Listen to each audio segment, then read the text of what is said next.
আমার সাথে খেললে বুঝতে পারবো, হেরে গোহারা হয়ে যাবে। ঠিক আছে আসুন, বেগুন ভাজা যুদ্ধ সেই হয়েছে। পানি হ্যাঁ দিবানি হাট মেরি খাচ্ছে। তোমার বউ এমন কোনো কাজ আছে? মাছ ধরছে, মাছ পালাচ্ছে গাইস। আজকে হচ্ছে 22শে জানুয়ারি, 22 না 21, 22 মোস্ট অফ 22। তো আজকে যেহেতু রাম মন্দিরের প্রাণ প্রতিষ্ঠা, সেই জন্য অফিসে ছুটি, সেই জন্য আজ দেরি করে উঠেছি। এবারে ভাবলাম একটু চা বানানো যাক, এত ঠান্ডা, আজ বেডটি খাবো, বেডটি। তার জন্য চা বানাতে যাচ্ছি, দেখছি দুধই নেই, দুধ শেষ। চলো দুধ নিয়ে আসি। এই যে আমি দুধটা নিয়ে এলাম দোকান থেকে, ঘরে যখন এসে দেখি দুধটা শেষ হয়ে গেছে চা করতে গিয়ে। এই যে দুধটা এনে এবারে ঢেলে আমি চা করা স্টার্ট করলাম। প্রথমে দুধটা দিলাম, এবার আস্তে আস্তে চা করার জন্য যেগুলো লাগে সবাই আশা করি সেই জিনিসটা জানো, নতুনত্ব কিছু না। আমি এমন নতুন স্পেশাল কিছু চা বানাই না যেটা তোমরা জানো না, নর্মাল যেটা চা বানাই সেই চাটাই আমি বানাচ্ছি। এবং তার আগে তোমাকে দেখালাম যে আমি কি আরও এক্সট্রা আমি ব্রেকফাস্টের জন্য আমি রেডি করেছি। আমি তো রান্নাবান্না খুব একটা বেশি জানি না, তো এই চাটুকুই মোটামুটি এখন করলাম। তো এবার তোমাদেরকে টেস্ট তো করাতে পারবো না চাটা কীরকম ভালো হয়েছে না খারাপ হয়েছে, তবে হ্যাঁ মোটামুটি পারি, বৃষ্টি বলে ভালোই হয়েছে। তো এই যে চাটা বানানোর পর এবার চাটা আমি ঢালবো, সব কিছু মুছে মাছে পরিষ্কার করে। এই যে ফাঁকে দেখ এরপরে এই চাটা ঢেলে এবারে বৃষ্টিকে ওঠাবো। ঘুমাচ্ছে, শরীরটা ভালো নেই। শরীরটা সবসময় তোমার ভিডিও শোনো ভালো নেই, সত্যিও শরীরটা মানে একটুতেই এত উইকনেস যে শরীরটা একটুতেই খারাপ হয়ে যায়। এবারে চাটা ঢেলে নিয়ে ওকে ওঠাবো, বৃষ্টিকে ওঠাবো, অর্ককে ওঠাবো। অর্ক উঠেই আছে, ভেতরে ঢুকে আছে, উঠছে না। কিন্তু এবারে বৃষ্টিকে সারপ্রাইজ ঠিক না, বেডটি। আর যেহেতু ঘরে ফাঁকা ছিলাম সেই জন্য শীতের মধ্যে সব ঢুকে আছে। দেখি কি করে ওঠাবো। বৃষ্টি হ্যাঁ বৃষ্টি, ওই অর্ক তোলো, ঢাকাটা তোলো অর্ক। মায়ের ঢাকাটা তোলো। হ্যাঁ ধর এনে ওঠ। ওর শরীরটা ভালো নেই, ঠান্ডা লেগেছে শুধু। হ্যাঁ চা বানিয়ে নিচ্ছি, চা ওঠ, পড়ে যাবে, ওরে ওকে তেলে মেরে ওঠাতে হবে। ওঠা মাকে ওঠো। এনে চা বানিয়েছি তোর জন্য, ওঠ। উঠছে, বৃষ্টি ঠান্ডা লেগে গেছে, প্রচন্ড পরিমাণে ঠান্ডা লেগেছে, শুধু ওর ঠান্ডা লাগছে। এই যে তোমার বেডটি, আর ছুটি আছে বলে বেডটি ধরো, দেখবে দুটোই ধরো। আমি আর বিস্কুটগুলো নিয়ে আসছি, গরম করো। তুমি নিয়ে আসবে, নিয়ে এসো, ধরো দুটো ধরবে, দাও। এই যে ছুটি বলে আজকে ছুটি, প্রতিদিন ও আমার জন্য অনেক কিছু করে, আজকে ওর জন্য। ঠিক আছে, চোখগুলো দেখি, চোখগুলো এখনো ঘুমও খোলেনি, চোখ বন্ধ, ঠান্ডা। মিষ্টি হয়েছে ঠিকঠাক? হয়নি? হয়েছে? কি চলছে?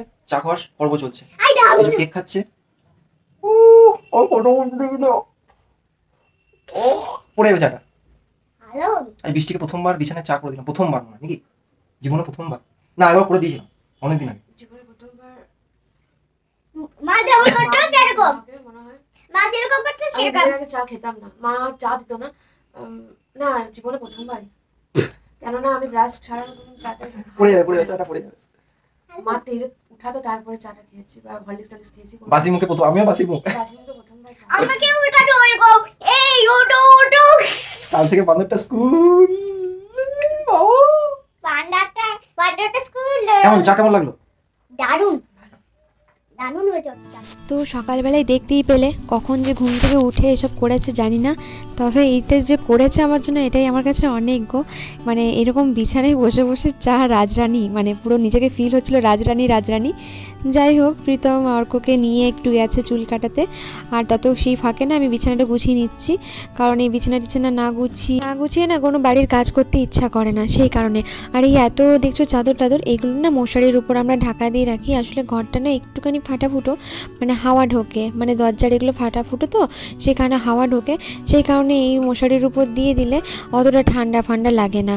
মানে ফাটা ফুটো ঠিক না হলেও মানে দরজাগুলো একটুখানি খাপ খুপ দিয়ে হাওয়া ঢোকে, ফাটা ফুটো না, সরি ভুল বলা হলো, ফাটা ফুটো না, মানে একটুখানি খাপ খুপগুলো দিয়ে হাওয়া ঢোকে, দেখবে কাঠগুলো একটু বেড়ে গেলে যেটা হয়। তো বেশ এখন এবার চাদরটা ঠিক করে নিচ্ছি। আর আমরা না এই চাদর ঠিক না, এটা না ওই সেই মানে ব্ল্যাঙ্কেটের মতো নিয়ে এই চাদরটা, এটা বিছানায় বেঁধে রাখি, তার কারণ হচ্ছে বিছানাটা না ঠান্ডা হয় না, বেশ রাতে শুয়ে বা দুপুরে শুয়ে না আরাম পাই, দেখবে সঙ্গে সঙ্গে বিছানা ঠান্ডা হয়ে যায়, এই জিনিসটা হয় না। আর হ্যাঁ, আমাদের এই একটাই ব্ল্যাঙ্কেট আছে, শীত কেটে যায় কিনা যদি জিজ্ঞেস করো তাহলে বলবো যে না, শীতটা ঠান্ডাটা কাটে না, তবে যা আছে এখন ওই দিকে তো চালাতে হবে। তারপরে যেহেতু রান্নাঘরে ওই কাপ টাপগুলো রাখা ছিল, তো রান্নাঘরে চলে গেলাম। দেখো এই যে রান্নাঘরে চলে এসেছি, এই জানলাটা খুলে দিয়েছি, আজকে রোদটা ভালো দিয়েছে। তো তারপরে এই যে রান্না বান্না এবার চাপাবো, একটুখানি দেখি দুপুরে খাওয়ার জন্য একটু ডাল বানাবো, ওই ডালটা করে নেবো। তারপরে এখন দেখো এখানে কাপড়গুলো না কালকে রাতেই ভিজিয়ে রেখেছিলাম, এখনই এসে পরে প্রীতম দেখলে প্রীতম তো কাচতে শুরু করবে, তাই জন্য আমি আগে ভাবলাম কাপড়গুলো কেচে নিই, তারপরে রান্না বান্না যা করার করবো, কারণ ওরও তো ঠান্ডা ফান্ডা, দেখো সব কাজ ওর উপর ছেড়ে দিলে তো হবে না, ও যেহেতু বাড়িতে থাকে তো তখন ওই করতে চায় সবটা, কিন্তু আমারও নিজেরও খুব খারাপ লাগে যে কেন করবে সব কিছু, ও সবসময় আমার শরীরের কথা চিন্তা করে। আসলে আমার একবার প্রচণ্ড নিউমোনিয়া হয়েছিল, তখন 12 দিন হসপিটালের মতো ভর্তি ছিলাম, তারপর থেকে না ডাক্তার বারণ করে দিয়েছে বেশি জল ঘাটে এসব করতে, তো সেই কারণে না আমাকে কিছু করতে দেয় না। আর এখানে কোমরে হাত দিয়ে দিদির সাথে একটুখানি গল্প করছিলাম, আসলে গল্প তো হয় না, এই কলকাতাতে বেরোলেই সব গল্প টল্প এইসব হয়। তো অনেকক্ষণ বকর বকর করার পর হঠাৎ করে আমার মনে পড়লো, ও আমার তো কিছুই কাজ হয়নি, রান্না বান্না চাপাতে হবে, ছাদে জামা কাপড় মিলতে হবে, সবই করতে হবে। তো সেই কারণে ওই গল্প করতে করতে, যা বলে না গল্পের গরু গাছে ওঠে, সেই হয়েছে, একবার গল্প শুরু করলে ব্যাস আমার গল্প শেষই হয় না, বকর বকর করতে কী যে ভালোবাসি। তো তারপরে গেলাম ছাদের মধ্যে গিয়ে ঝটঝট করে, দেখো রোদটা আজকে খুব ভালো দিয়েছে, জামা কাপড়গুলো মিলে দিলাম সব কটা, টিপে টিপে টিপে টিপে বেশি করে মিলে দিলে, মানে ঝরঝর করে মিলে দিলে না মানে শুকিয়ে যায়, আর একটুখানি জল স্যাপস্যাপানি যদি থাকে তাহলে শুকাতে একটু টাইম লাগে, সেই কারণে।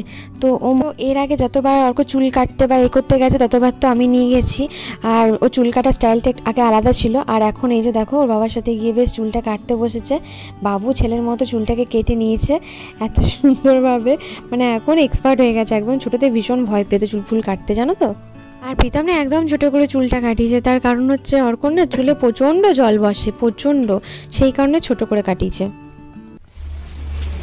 হয়ে গেল এ ম্যাগো, চুলটা এরকম সামনে রেখে না, সব ঠিক আছে, মনে হচ্ছে ন্যাড়া হয়ে গেছে অর্ক বাবু, ঠিক আছে না, ভালো করেছো, খুশি হয়েছে না খুব, ঠিক আছে, থ্যাংক ইউ, চলো ঘরে চলো দিচ্ছি, এটা ধরো তো, দাও দাও, না থাকতে যাও না, চলো আমাকে দাও, থ্যাংক ইউ। হ্যাঁ হে জবানি হ্যাঁ দিবানি হাট মেরি রানী রুক যাও রানী, আমরা চলে যাচ্ছি, থাক তুই।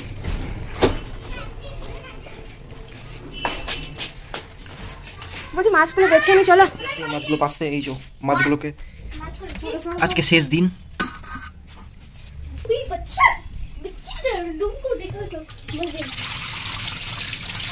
আরে আরে বাবরে বাবা, এই চাপগুলো কিরকম মাছ মেরেছিলাম আগের দিনকে ছাড়া ছিল। আর এটা হচ্ছে আমাদের পিছন যায়, এটা হচ্ছে আমাদের জঙ্গল, যেখানে আমরা কলা পাতা ধরি, সব ধরি এখান থেকে, আমরা সব পেরে পেরে আনি গাছ থেকে, পেয়ারা গাছ, আম গাছ, জাম গাছ, লিচু, হ্যাঁ সব পেরে এটা আমাদের নিজস্ব বাগান। এই যে মাছগুলো, ইস মেরে দেবো গো, খেতে তো হবে গাইস, কিছু করার নেই, তোমাদের টাকা কিনে এনেছি। মাছ ধরছে মাছ পালাচ্ছে গাইস, বৃষ্টি রানী মাছ ধরছে। একজন বলছিল আমি মেরে দেবো, মারো দেখি কেমন মারতে পারো। মা প্যান্ট পরে নিয়েছিলে, চিনি মেখে দিয়েছে, তাই করে মারছে ওটাকে, খুব বেঁচে আছে দেখি, রক্ত উঠে ও এনি করলে আঁশগুলো উঠে যাচ্ছে, এই যে এরকম একটু ঘষাটার বালি বা ছাই দিয়ে এমনি করে ওঠানো যায়। বাহ বাহ বাহ বাহ বাহ। তোমার বউ কি সংসার করতে পারে না নাকি? পারে না, সংসার করতে পারে না, সেটা জিজ্ঞেস করো, যাদের ঝগড়া বেশি হয় আমাদের মধ্যে, হ্যাঁ যেখানে ভালো আছে বেশি থাকে সেখানে ঝগড়াটাও বেশি থাকে না, তাই না? এই মাছগুলো না মা ছোটবেলায় এত সুন্দর করে পরিষ্কার করতো, এখন নিজে পরিষ্কার করতে গিয়ে যা ভয় লাগছে না। সুন্দর করে কাটছে পাচ্ছে। তোমার বউ এমন কোনো কাজ আছে যেটা পারে না? তাই তুমি তো জানো সব তোমার বউ সব পারে, শুধু একটা জিনিসই পারে না, ঝগড়া করতে শুধু পারে না। না ঝগড়াটাও পারি করতে, কিন্তু সেসব মানে সেরকম নিয়ে দিতে হবে। মেন ব্যাপার যে জায়গায় করা দরকার, মুখটা খোলা দরকার, সেই জায়গায় মুখটা খুলতে পারি না, যেখানে মুখটা খোলা দরকার নেই সেইখানে মুখটা খুলে পারি, তাই না? রাতে খেয়েছিলে? খাতে নেবে আমি খেয়েছিলাম, জিজ্ঞেস করো। কালকে তোমার দাদা আউট অফ স্টেশন ছিল তো ওই জন্য কালকে খাইনি, মাঝে মাঝে কাজের সূত্রে বাইরে যেতে হয় তো ওই জন্য জিজ্ঞেস করছে।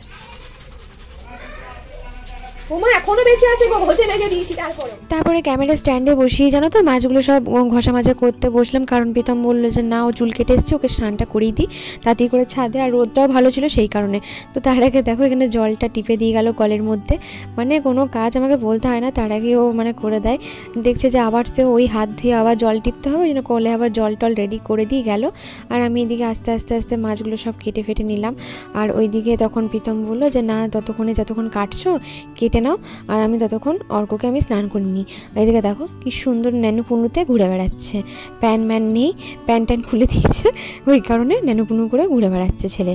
আর এই মাছগুলো কাটতে যে টাইম লেগেছে না, মানে বিশ্বাস করবে না, আধ ঘন্টা কি বলবো 1 ঘন্টার উপরে গেছে মানে মাছগুলো কাটতে। মানে আঁশগুলো প্রথম কথা প্রচণ্ড ল্যালে মাছ তো সেই কারণে এই মাছগুলোতে ঝোল ঝাল এত ভালো লাগে। তারপরে এই যে স্নান করাতে গেছে, মানে সে স্নান করানো দেখে আমার তো হাসতে হাসতে শেষ। যাই হোক এখানটা একটুখানি ব্লাড করে দিয়েছি, তার কারণ অর্ঘ পুরো ন্যানোপুনুতে ছিল তো সেই কারণে। আর যেহেতু ভয়েস ওভার দিচ্ছি পাশ থেকে কন্টিনিউ বলে যাচ্ছে মা তুমি বলবে না আমি ন্যানোপুনুতে ছিলাম, ঠিক আছে এগুলো বাজে কথা, তাই না অর্ক? হ্যাঁ এগুলো বলতে নেই। হ্যাঁ এগুলো বাজে জিনিস, কেন এগুলো ব্যাড হ্যাবিট, ম্যাম বলেছিল এরকম হয়নি করেও না, তাই জন্য। আচ্ছা ঠিক আছে, সরি আমি তাহলে আর বলবো না, আমি একদম বলবো না, আমার ভুল হয়ে গেছে। তো যাই হোক এখানে অর্ককে স্নান টান করি, ওর বাবা খুব সুন্দর করে গাটা মুছে এবার জামা প্যান্ট পরিয়ে দেবে। আর আজকে যেহেতু রোদটা ভালো ছিল সেই কারণে বেশ অনেকক্ষণ রোদের মধ্যে এরা বসেছিল দুজন মিলে। দেন তারপরে প্রীতমের কাজে লেগে গেছিলো, আমি আমার মাছ কেটে কমপ্লিট। কে কেটেছে তাকে দেখাও। এই যে আমি কেটেছি গাইস, আমি কি খুশি, এই খুশি हम कहाँ रखे बेटी? রাখার জায়গা না থাকলে রাখার জায়গা করে নিতে হবে গাইস। এই যে মাছ হয়ে গেছে। ও কি ঠান্ডা, হাতগুলো পুরো কাঁপছে এমনি করে, আমাদের ফিনাইল দিতেও তাহলেই হবে। আমি জামা কাপড়গুলো কাচ্ছি, তুমি বাসনগুলো মেজে নাও। আর কালকে রাগটা কিরকম ছিল?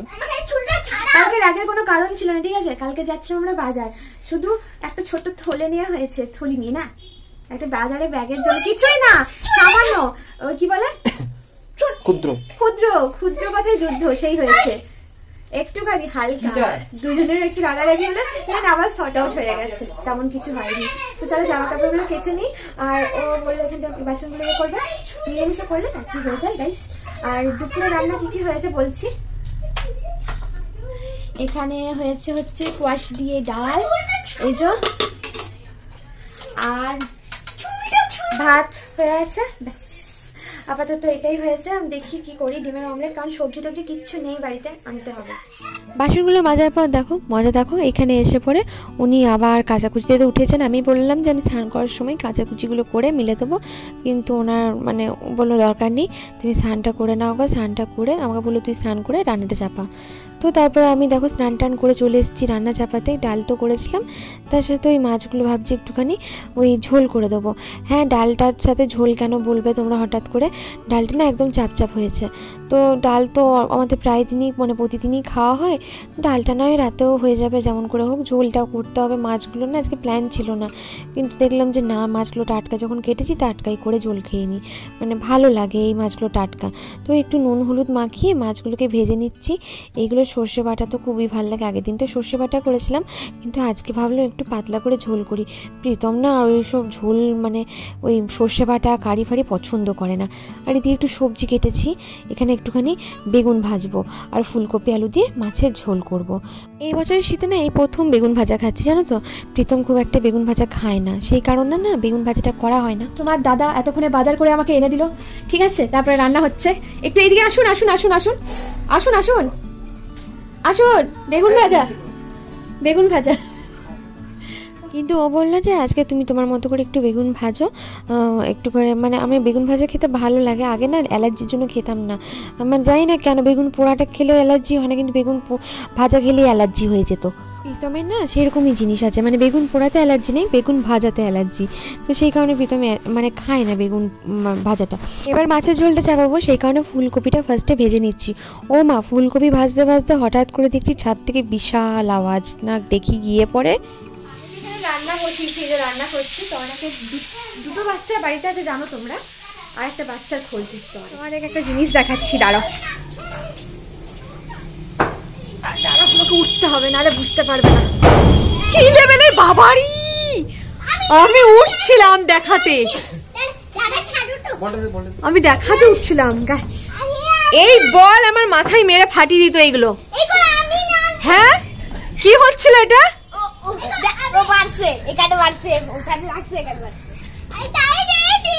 কি গো তুমি কি বাচ্চা হয়ে গেছো নাকি? বাচ্চাদের সাথে থাকতে দেবে ছিল বাবা, দুজন বলার একজন ব্যাট। বাহ বাহ। বলছি দাদা একবার তাকান এদিকে, বলছি আপনি কি বাচ্চা হয়ে গেছেন?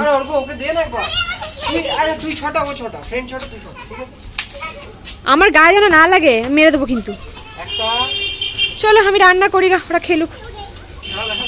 না খেলা দেখি লাভ নেই, আমার সাথে খেললে বুঝতে পারবো, হেরে গোহারা হয়ে যাবে। ঠিক আছে? ক্রিকেট খেলতে না আমারও খুব বেশ ভালো লাগে, ক্রিকেট ফুটবল। আসলে আমি না ছোটোবেলায় দাদা আমার খুব ভালো বন্ধু ছিল, আর আমার দাদা ফুটবল ক্রিকেট খেলতে ভালোবাসতো। তো সেই সময় জানো তো ওর সাথে খুব খেলতাম। আর প্রীতমও ক্রিকেট খেলতে বেশ ভালোবাসে। এখানে আলু আর ফুলকপিটা তাকে ভেজে নিয়েছি, আমি আর আলু ফুলকপিটা তুললাম না, ওর মধ্যেই কষাবো। পাঁচফোড়ন আর শুকনো লঙ্কা দিয়ে পেঁয়াজ কুচিটা দিয়ে দিলাম। এবার অনেকে বলবে এটা কি ভাল লাগবে? হ্যাঁ গো, আমি শর্টকাটে এইভাবে করি, খুব ভাল লাগে। পেঁয়াজটা হালকা ভেজে নেওয়ার সাথে, মানে সবজির সাথেই পেঁয়াজটা ভেজে নিলাম। তারপরে এর মধ্যে দেখো জিরে আদা ধনে বেটে রেখেছিলাম, রসুন দিয়ে নিই। তো ওইটা বাটাটা দিয়ে মশলাটাকে ভালো করে কষিয়ে নেবো। এর মধ্যে একটুখানি হলুদ দেবো, ব্যাস। আর নুন মিষ্টি যেমন কি পরিমাণ দিতে হয় সেরকম দেবো, ব্যাস। একটু কষা কষা করে নিয়ে একটু জল দিয়ে কষিয়ে টমেটো দিয়ে দিলাম। এবার একটু ভালো করে মশলাটা গন্ধটা মানে চলে গেলে সবজি থেকে একটু বেশি করে জল দিয়ে সবজিটা এবার সেদ্ধ হতে দেবো। সবজিটা যখন ভালোভাবে সেদ্ধ হয়ে যাবে তখন মাছগুলো দিয়ে একটুখানি ফুটিয়ে নেবো, আর ধনে পাতা দিয়ে দিচ্ছি।